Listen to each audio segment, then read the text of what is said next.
तो hello everyone, कैसे हैं आप सभी लोग। आई होप आप लोग सभी सेफ होंगे। तो जैसा कि हमने लास्ट वीडियो में अकाउंटिंग इक्वेशन का एक क्वेश्चन किया, कॉन्सेप्ट जो हमने पढ़ा था अकाउंटिंग इक्वेशन में कि डबल इम्पैक्ट कैसे होता है बिजनेस ट्रांजेक्शन्स का और कैसे अकाउंटिंग इक्वेशन वर्क करता है, ये भी हमने लास्ट वीडियो में सीख लिया।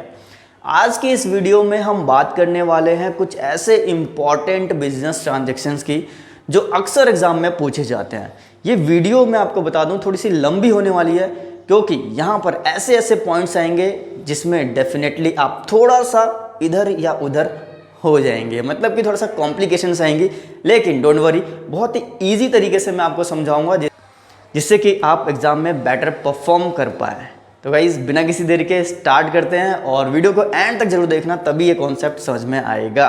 तो आ चुके हैं हम अपने वाइट बोर्ड पर और यहाँ हम इम्पॉर्टेंट ट्रांजेक्शन्स को चेक करने वाले हैं। तो सबसे पहले मैंने यहाँ पर ट्रांजेक्शन लिखी है, started business with cash for ₹70,000। तो क्या करना है यहाँ पर, मैंने आपको बताया था हमारे पास कैश है, ओके, 70,000 का इंट्रोड्यूस कर दिया हमने यहाँ पर। और यहाँ कैपिटल लायबिलिटी में हुआ क्या, कुछ नहीं, कैपिटल में यस 70,000, ठीक है। उसके बाद हमने क्रेडिट परचेज किया है, बड़े ध्यान से समझना। क्रेडिट परचेज किया है क्या, गुड्स को क्या बोलते हैं हम, स्टॉक। तो यहाँ पर हमारे पास स्टॉक बढ़ जाता है। क्या हमारे पास कैश में कुछ गया, बिल्कुल नहीं। क्रेडिट खरीदा यानी कि उधार खरीदा है, तो यहाँ पर 0। क्या स्टॉक में कुछ इम्पैक्ट पड़ा, यस, स्टॉक हमारे पास 18,000 रुपये का आ गया। अच्छा, लायबिलिटी में कुछ इम्पैक्ट पड़ा क्या, यस, क्रेडिटर बढ़ गए हमारे, ठीक है। हमारे जो क्रेडिटर्स थे वो बढ़ गए, कितने से, 18,000 से। अच्छा, कैपिटल में हुआ क्या, कुछ भी नहीं। तो यहाँ पर हमारे पास न्यू इक्वेशन निकल कर आ जाती है 70,000 प्लस 18,000, ओके। लायबिलिटी हमारे पास, सॉरी, यहाँ पे 18,000 है और यहाँ पर कैपिटल हमारे पास 70,000। तो दोनों तरफ डबल इम्पैक्ट हो रहा है और यहाँ पर हमारे पास इक्वेशन भी मैच हो रही है, ओके। तो दोस्तों, यहाँ पर हमारे पास जो थर्ड एंट्री है वो ये बोलता है कि पेमेंट मेड टू क्रेडिटर्स, हमने पेमेंट की है क्रेडिटर्स को कितनी, 17,500, फुल सेटलमेंट की बात हो रही है।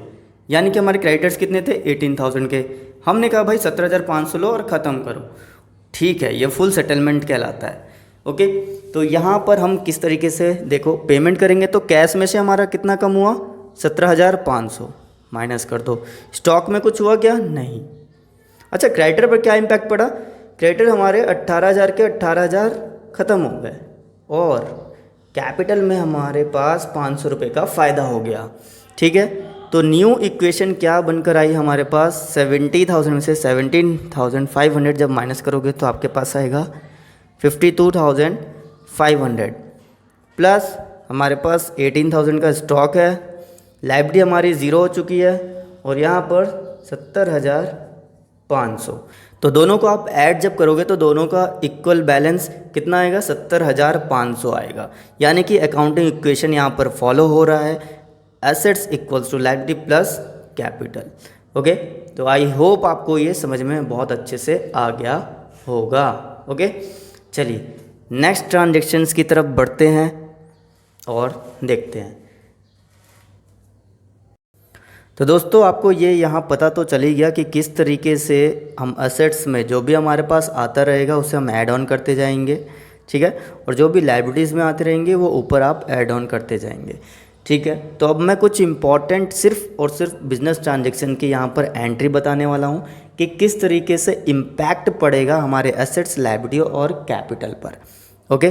तो इसको मैं पूरा का पूरा इरेज कर देता हूँ और सिर्फ बिजनेस ट्रांजैक्शन को आपको समझाता हूँ। सिर्फ आप कॉन्सेप्ट को फॉलो करना, ठीक है। कॉन्सेप्ट को फॉलो करो, क्वेश्चन अपने आप ही सॉल्व हो जाएगा। कॉन्सेप्ट नहीं छोड़ना है हमें। कॉन्सेप्ट क्या कहता है कि अकाउंटिंग इक्वेशन हमारा जो एसेट्स है वो इक्विवेलेंट होना चाहिए किसके, लायबिलिटी प्लस कैपिटल के, बस डेट्स इट। ये हमारा जो है कॉन्सेप्ट है। इसको अगर आपने छोड़ा तो आपका क्वेश्चन गलत हो जाएगा। आपको चेक करते हुए जाना है। यहाँ पर 70,500 था, यहाँ पर भी इसका भी बैलेंस 70,500 ही आना चाहिए, ठीक है। ओके, बढ़ते हैं हम अपने नेक्स्ट ट्रांजेक्शन्स की तरफ। तो दोस्तों यहाँ पर हमारे पास जैसे कि अब एक सीरियल नंबर हम 1 लेते हैं और यहाँ पर लिखते हैं कि additional capital introduce. Additional capital introduce किया गया है, यानी कि पहले हमारे पास कैपिटल थी और दूसरी बार हम दोबारा से कैपिटल लेकर आए हैं, एडिशनल कैपिटल लेकर आए हैं, यानी कि मिड ऑफ द ईयर में मान लो, ठीक है, या एंड ऑफ द ईयर मान लो, तो एडिशनल कैपिटल लेकर आए हैं। तो एंट्री क्या होगी, कुछ नहीं करना है, सिंपल सा है। एडिशनल कैपिटल आप लेकर आए हो विद रुपीज़ से 20,000, तो कुछ नहीं, आपको सिर्फ एसेट्स में क्या लिख देना है, कैश 20,000 आया, कैश 20,000, लायबिलिटी में कोई इम्पैक्ट नहीं, कैपिटल में आप दिखा दो सिंपली 20,000, डेट्स इट। ये है आपका एडिशनल कैपिटल अगर आप इंट्रोड्यूस करते हो तो। ओके, नेक्स्ट एंट्री है अगर आप कमीशन रिसीव्ड करते हो, ठीक है, कमीशन रिसीव्ड किया आपने एडवांस में, कमीशन रिसीव्ड इन एडवांस, तो क्या एंट्री होगी। सबसे पहले इम्पैक्ट क्या पड़ेगा, से आपका ₹2,000 आपने कमीशन रिसीव्ड किया है, तो इम्पैक्ट क्या पड़ेगा, कैश आया, ठीक है, ये रहा कैश, कैश आया तो आपको ₹2,000 कैश में शो कर देना है। और यहाँ लायबिलिटीज़ में एक एंट्री कर देंगे हम, क्या, कमीशन रिसीव्ड इन एडवांस, ठीक है, यहाँ आप ये शो कर देना ₹2,000। कैपिटल पे कोई इम्पैक्ट नहीं होगा, ठीक है, कैपिटल में यहाँ पर हमारे पास कोई भी इम्पैक्ट नहीं पड़ेगा। हमने क्या किया है, यहाँ पर कमीशन रिसीव कर लिए ₹2,000 से। ओके, अब देखो ज़रा, ये थर्ड जो एंट्री है वो बहुत ही ज़्यादा इम्पॉर्टेंट है। यहाँ पर हम क्या कर रहे हैं, हम गुड्स सेल कर रहे हैं, सोल्ड गुड्स, गुड्स बेच रहे हैं, ठीक है, जिसकी कॉस्टिंग जो है, जिसकी कॉस्टिंग है ₹15,000, ₹15,000 कॉस्टिंग है, लेकिन हम बेच कितने कर रहे हैं, फॉर ₹18,000, 18,000 का बेच रहे हैं। अब होता क्या है, हमें 18,000 मिलने चाहिए, लेकिन बट हमें क्या रिसीव्ड हो रहा है, रिसीव्ड ओनली 5,000 इन कैश, हमें सिर्फ 5,000 जो है वो कैश मिल रहा है, ठीक है। अच्छा जी, 5,000 कैश मिल रहा है, तो बाकी बैलेंस कितना रह गया, 13,000। अब उसका क्या करें हम, अब जो हमें पैसे देंगे, जो पैसे देते हैं उन्हें तो हम क्या बोलते हैं, डेटर्स बोलते हैं, और डेटर्स हमारी एसेट्स होती है। तो यहाँ पर आप क्या करोगे, यहाँ पर यानी कि ऊपर एसेट्स में आप क्या एंट्री करोगे, डेटर्स, डेटर्स बढ़ गए आपके, ठीक है। दो इम्पैक्ट हुए हैं यहाँ पर, देखो यहाँ पर सबसे पहले तो आपको क्या मिला है, ₹5,000 कैश मिल गए हैं, डेटर्स हो गए आपके कितने के, 13,000 के, ठीक। अब आपने गुड्स बेचा है कितने का, ₹18,000 का, ठीक है, लेकिन उसकी कॉस्टिंग कितनी थी, ₹15,000। तो स्टॉक में से भी यहाँ पर जो स्टॉक है वो आपका माइनस हो जाएगा कितने से, 15,000 से। ओके, क्या लायबिलिटी कुछ हुई, लायबिलिटी में कुछ भी इम्पैक्ट नहीं पड़ा। क्या कैपिटल में हुआ कुछ, हाँ हुआ ना, हमने 15,000 का माल 18,000 में बेच दिया, यानी कि ₹3,000 का प्रॉफिट।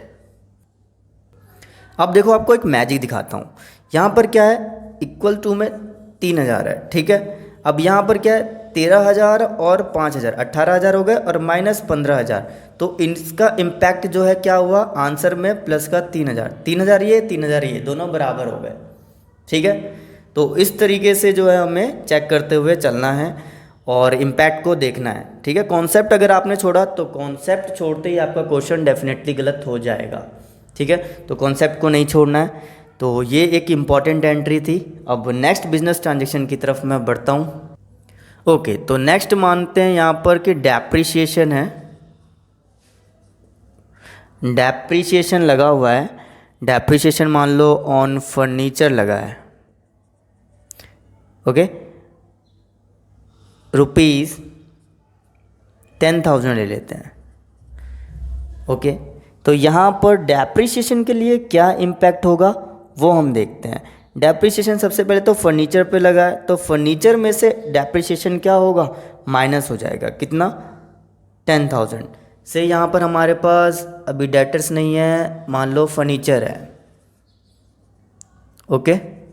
तो फर्नीचर में से क्या होगा, फर्नीचर की जो वैल्यू रहेगी उसमें से 10,000 माइनस हो जाएगा, ठीक है, ओके। अच्छा, कुछ और इम्पैक्ट भी होगा, डेफिनेटली इम्पैक्ट तो होगा ही।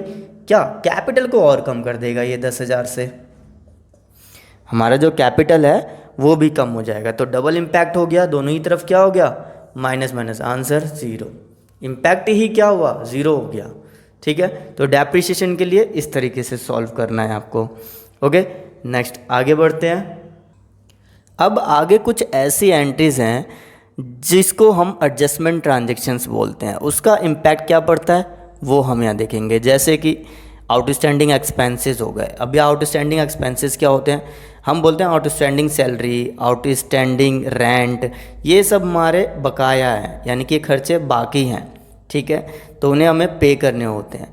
तो वो हम देखेंगे कि किस तरीके से यहाँ पर इम्पैक्ट करेगा, ठीक है। ये मोस्टली इम्पैक्ट करता है हमारी लाइबिलिटीज़ को और कैपिटल को। अब प्रीपेड एक्सपेंसेस हो गए, ठीक, असेट्स पे इम्पैक्ट डालेगा, कैपिटल पे देखेंगे हम क्या इम्पैक्ट पड़ता है, एक्रूड इनकम हो गई, अर्नर्ड इनकम हो गई, ये सब जो ट्रांजैक्शंस है यहाँ पर हम सीखने वाले हैं। तो सबसे पहले मैं यहाँ पर एक बेसिक से स्टार्ट करूँगा और स्टार्ट करते हैं हम आउटस्टैंडिंग से। अगर कोई एक्सपेंस हमारा आउटस्टैंडिंग है तो किस तरीके से हम यहाँ पर फॉर्मेट में शो करेंगे और क्या इम्पैक्ट होगा। तो जैसे कि मान लेते हैं हमारे पास रेंट आउटस्टैंडिंग है, तो क्या इम्पैक्ट पड़ेगा, ठीक है। रेंट हमने दिया नहीं है, बकाया है, तो कुछ भी इम्पैक्ट नहीं पड़ेगा। मान लो असेट साइड में तो कुछ भी नहीं होगा, ठीक है। आगे बढ़ते हैं, हमारे पास लायबिलिटीज़ में क्या इम्पैक्ट पड़ेगा, हम यहाँ पे एक एंट्री कर देंगे, क्या, लायबिलिटी में आउटस्टैंडिंग एक्सपेंसेस, ठीक है। मैं शॉर्ट में लिख दे रहा हूँ आउटस्टैंडिंग एक्सपेंसेस, और यहाँ पर लिखेंगे रेंट आउटस्टैंडिंग है तो आउटस्टैंडिंग एक्सपेंस में आप दिखा दोगे, ठीक है। से जैसे कि मैंने लिया यहाँ पर रेंट आउटस्टैंडिंग है आपका 1,000 रुपीज़, 1,000 रुपीज़ आपने दिखा दिया, ठीक है। और यहाँ पर भी आप कैपिटल में क्या करोगे, 1,000 रुपीज़ माइनस कर दोगे। यहाँ पर मान लो सैलरीज आउटस्टैंडिंग है, सैलरीज आउटस्टैंडिंग है, तो भी यहाँ पे भी कोई इम्पैक्ट नहीं है असेट साइड में, डायरेक्टली आउटस्टैंडिंग एक्सपेंसेस में। से यहाँ पर 5,000 है, तो यहाँ पर आप 5,000 से दिखा दोगे, और यहाँ पर हम क्या करेंगे, माइनस कर देंगे कैपिटल में से 5,000, ठीक है। तो जितने भी हमारे आउटस्टैंडिंग एक्सपेंसेस रहेंगे उनका इम्पैक्ट इस तरीके से होगा। एक सेपरेट एंट्री दे देंगे ऊपर लायबिलिटी में आउटस्टैंडिंग एक्सपेंसेस, और कैपिटल में से क्या करेंगे, हम माइनस कर देंगे। अच्छा, ठीक है, तो आगे बढ़ते हैं। अब तो नेक्स्ट हमारा प्रीपेड के लिए एंट्री होगी। प्रीपेड में हम देखते हैं किस तरीके से बिजनेस ट्रांजैक्शन करेंगे।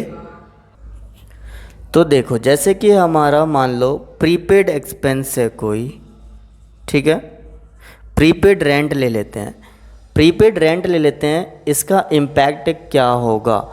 ये हमारा सबसे पहले तो प्रीपेड है, तो मान लो कैश हमने दिया है 1,000 रुपीज़, प्रीपेड रेंट हो गया, ठीक। तो ये कैश में से क्या हो जाएगा, डिडक्ट हो जाएगा, कैश में से हमने डिडक्ट कर दिया।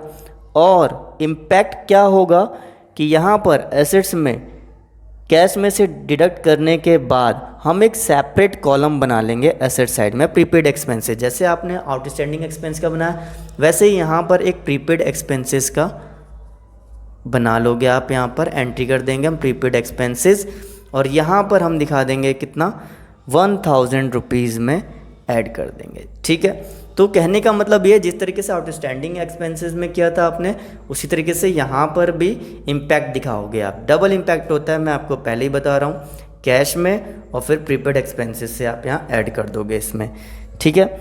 अच्छा, कैपिटल पे कोई इम्पैक्ट नहीं पड़ेगा, नो, कैपिटल पे इसका कोई इम्पैक्ट नहीं पड़ेगा, ठीक है, ओके।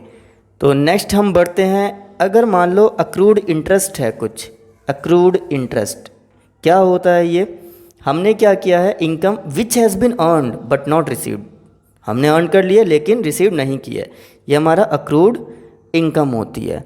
तो उसे अक्रूड इंटरेस्ट है। एग्जाम्पल के लिए हम क्या करेंगे, इसकी ट्रांजेक्शन देख लेते हैं। तो अक्रूड इंटरेस्ट के लिए सिंपल सा आपको फिर से वही करना है, एसेट साइड में जैसे कि यहाँ पर क्या कर देना है, अक्रूड इंटरेस्ट लिख देना है। ठीक है, अक्रूड इंटरेस्ट से आपका 1000 रुपीज़ है, 1000 यहाँ लिख दिया। और कहाँ इम्पैक्ट होगा, अब हमारे कैपिटल में भी 1000 इम्पैक्ट कर जाएगा। ठीक है, तो इस तरीके से जो है ये एंट्रीज़ होंगी। और मैंने आपको जैसे बताया है, कॉन्सेप्ट को नहीं छोड़ना है, कॉन्सेप्ट को पकड़े रखना। कॉन्सेप्ट अगर छोड़ते हो तो डेफिनेटली आपके क्वेश्चन में दिक्कत आएगी करने में। ठीक है, तो वीडियो को पूरी देखो जिससे कि अच्छे से कॉन्सेप्ट समझ में आए, किस तरीके से हम एसेट्स, लायबिलिटीज़ और कैपिटल पर जो है ये इम्पैक्ट करते हैं बिजनेस ट्रांजेक्शन्स, ये हमें देखते हुए चलना है। ओके, और एक मैं आपको बता देता हूँ, एक बेसिक से क्वेश्चन पूछे जाते हैं, बहुत ही सिंपल है। बहुत देखिए, एग्जाम में जो है दो तरीके के क्वेश्चन पूछे जाते हैं, एक तो ये फॉर्मेट बेस्ड और विदाउट फॉर्मेट। विदाउट फॉर्मेट में देखो आपका सिंपल सा है, total assets equals to capital plus liability, liability plus capital बोल लो या कैपिटल प्लस लायबिलिटी बोल लो, यही फॉर्मूला अप्लाई होगा। ठीक है, जैसे कि मैं एक बेसिक सा एग्जांपल लेता हूँ कि हमारे पास टोटल एसेट्स है 50,000 का, कैपिटल हमें नहीं दी हुई है और लायबिलिटी हमारे पास 10,000 की है।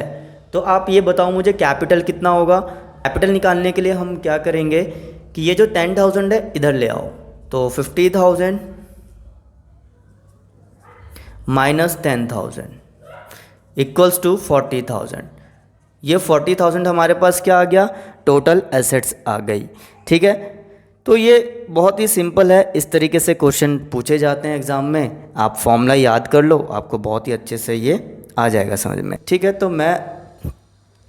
है, तो यहाँ पर जो है accounting equation chapter fully complete होता है। लास्ट की वीडियो जिन्होंने नहीं देखी है प्लीज़ वो जाकर देखें, किस तरीके से कॉन्सेप्ट को समझाया हुआ है, फॉर्मेट में पुट किया हुआ है। और दो तरीके के क्वेश्चन पूछे जाते हैं, एक फॉर्मेट बेस्ड और एक विदाउट फॉर्मेट यानी कि फॉर्मूला बेस्ड क्वेश्चन, तो वो भी मैंने आपको एग्जाम्पल के थ्रू बता दिया है।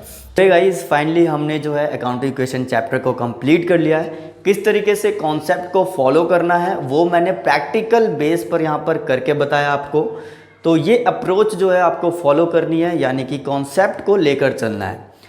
और एग्ज़ाम के बात करें तो यहाँ पर हमारे पास दो तरीके से क्वेश्चन पूछे जाते हैं, एक मैंने आपको बताया एक फॉर्मेट बेस पर और एक बताया विदाउट फॉर्मेट, यानी कि जिसमें कि फॉर्मूले का यूज़ होता है। फॉर्मूले का यूज़ करके बेसिक सा क्वेश्चन है वो आपको सिर्फ निकालना है। आई होप आप लोग को वीडियो पसंद आ रही होगी। अगर कुछ क्वेश्चन है तो आप मुझे कमेंट में बता सकते हैं, अगर कुछ सजेशन है तो वो भी मुझे आप दे सकते हैं। एंड गाइज मेरी आपसे रिक्वेस्ट है कि वीडियो को सब्सक्राइब जरूर करें और अपने दोस्तों तक भी शेयर करें, जिससे कि उनकी भी हेल्प हो पाए। और यहाँ पे आपके लिए बहुत ही सारे सरप्राइजेज हैं जो कि आने वाली वीडियोज़ में आप लोग को बताते रहूँगा।